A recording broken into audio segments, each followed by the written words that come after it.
네, 한 주간의 문화 이슈를 짚어보는 시간입니다. 오늘은 지난주에 개봉한 뜨거운 영화 인천 상륙작전에 대해서 얘기를 나눠보겠습니다. 하지금 문화평론가 자리했습니다. 어서 오시죠. 안녕하세요. 네, 자 개봉한 지 며칠이 안 됐는데 벌써 뜨거운 관심을 한 몸에 받고 있습니다. 이 영화 어떤 영화입니까? 인천 영화 제목이 인천 상륙작전 아니겠습니까? 그러니까 글자 그대로 인천 상륙작전에 대해서 여러 가지 그 이야기들을 이제 다룬 영화인데 인기가 어느 정도죠? 이게 이제 30일 날 하루에 69만 명 관객을 동원하면서 박스오피스 1위에 등극했고 5일 만에 200만 관객을 돌파할 정도로 지금 엄청난 인기인데 그 기존에 1000만 관객을 돌파했던 국제시장이 200만 관객 돌파하는데 8일 걸렸고 7번 방의 선물이라든가 변호인 같은 경우에는 6일 걸렸습니다. 근데 이 영화는 5일 만에 200만을 돌파했으니까 상당히 빠른 속도로 관객이 늘고 있는 와중에 지금 그 개봉 첫날인 27일 그리고 그 다음 날이 28일 그 관객 중에서 가장 많은 연령대가 어느 연령대였냐면 20대 관객이 제일 많이 봐서 이것도 참 의외다. 그래서 우리나라 20대들 젊은 세대 사이에서 안보 의식이 과거와는 달리 상당히 좀 고조된 것이 이런 흥행에도 영향을 미치지 않았겠느냐.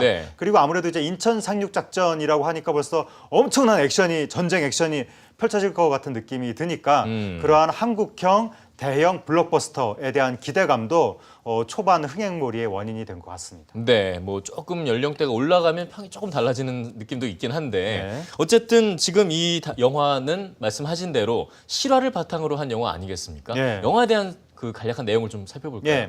그 6.25 때 이제 미국의 미 극동군 사령부에서 인천 상륙작전을 하려고 하는데 그러기 위해서는 누군가 첩보원들이 들어가서 사전 정지 작업을 해야 되는 겁니다. 왜냐하면 이게 성공 확률이 너무나 낮은 이게 성공하면 기적이다라고 할 정도로 들어가는 수로도 좁고 뭔가 같은 길도 복잡한 와중에 북한군이 포격을 가하면 길이 금방 막히고 그리고 조수간만의 차이가 너무나 커서 그 상륙할 수 있는 시간대가 거의 한두 시간밖에 없는 그래서 사전 정지 작업을 다 해놓고 쓱 들어와서 딱 내려야 되는 기다렸다는 듯이 내려야 되는 이런 상황이기 때문에 첩보원들의 역할이 매우 중요한데 미군을 첩보원으로 보낼 수가 없는 겁니다. 왜냐하면 인종적으로 벌써 들어가는 순간 탄로가 다 나니까. 그래서 미군 부대가 한국 해군한테 당신들이 첩보원들을 보내라라고 해서 우리나라 해군이 그 자원한 첩보원들을 인천으로 보냈던 거죠. 바로 그 첩보 부대의 활약상을 그린 작품이 이 인천 상륙 작전이고 그분들의 활약상이 너무나 감동적이고 그분들의 희생 때문에 오늘날 이 자유 대한민국이 있는 것이기 때문에 아무래도 한국인의 입장에서는 이 영화를 보고 굉장히 감동을 받을 수 없는 그런 측면, 감동을 받을 수밖에 없는 그런 측면이 있습니다. 이 뭐 작전 자체 놓고만 보면 거의 뭐 기적과 같은 일이라고 해도 과언이 아닐 것 같은데, 근데 이 영화를 둘러싼 논란들이 좀 일어났어요. 이 감동적인 영화의 평론가들이 평점 테러를 가했다고 해서 평점을 굉장히 낮게 준 거죠. 거의 한 3점 정도를 줬다고 하는데 그리고 또 시사회 때 이 영화에 대해서 악평이 굉장히 많이 나왔고 주로 이제 영화계에서 좀 전문가의 계열에 가까운 사람들이 이 영화에 대해서 굉장히 악평을 쓰니까 여기에 대해서 또 격렬한 또 반발이 나타나면서 그것도 정치가까지 가입을 해가지고 가세를 해가지고 홍준표 경남지사 같은 경우에는 이 작품은 보기 드문 수작이다. 그런데 그 일부 평론가들이 이념적인 잣대로 혹평을 가하는 거 아니냐. 그러니까 결국 이 영화를 나쁘게 평가하는 사람은 좌파다. 이런 식의 논란이 이제 나타나면서 결국 이 영화를 비판적으로 평가하는 사람들은 애국심이 부족한 사람들이다. 라고 해서 애국심 논란, 이념 논란, 이걸로 지금 논란이 비화하고 있습니다. 자, 지금 들어보면 이런 논란들 자체가 좀 문제가 있지 않습니까?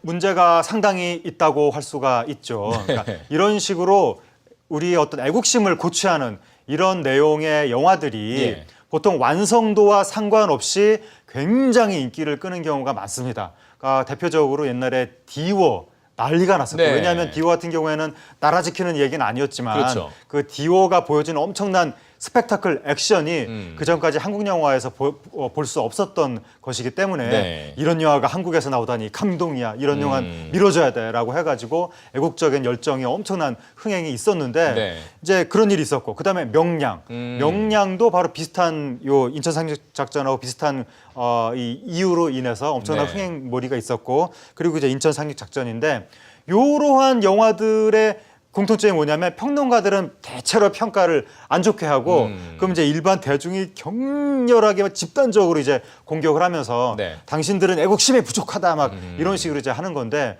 거기에 특히 이제 인천 상륙작전 같은 경우에는 여기에 이념까지 이제 가세를 해가지고 네. 이 영화를 안 좋게 바라보는 사람들은 어쨌든 사상에 문제가 있는 사람이다 이런 식으로 나가니까 네. 이거는 이제 문제가 상당히 심각하다고 할 수가 있고 예. 사실 인천 상륙작전이 이게 한국인의 입장에서 봤을 때 굉장히 감동적인 이야기이긴 하지만 순전히 영화적인 완성도로만 보면 여러모로 좀 미흡한 것은 사실입니다. 예. 그래서 영화 전문가들이 그런 점을 지적할 수도 있는데 이게 우리한테 어떤 이념적으로 바람직한 이야기라고 해서 무조건 네. 영화적으로도 좋은 평가를 내야 된다라고 몰아치고 막 공격하고 이런 식으로 하면 이게 어떤 사회에서 나타나는 특징이냐면 이념적으로 경직된 봉건적인 네. 억압적 체제에서 이런 현상이 나타납니다. 그렇죠. 그래서 조선시대 때 성리학을 찬양하면 무조건 좋은 작품, 성리학에서 벗어나면 아무리 완성도가 뛰어나도 사문난적 이렇게 되는 것처럼 네. 북한이 김씨왕조 찬양하면 좋은 작품, 네.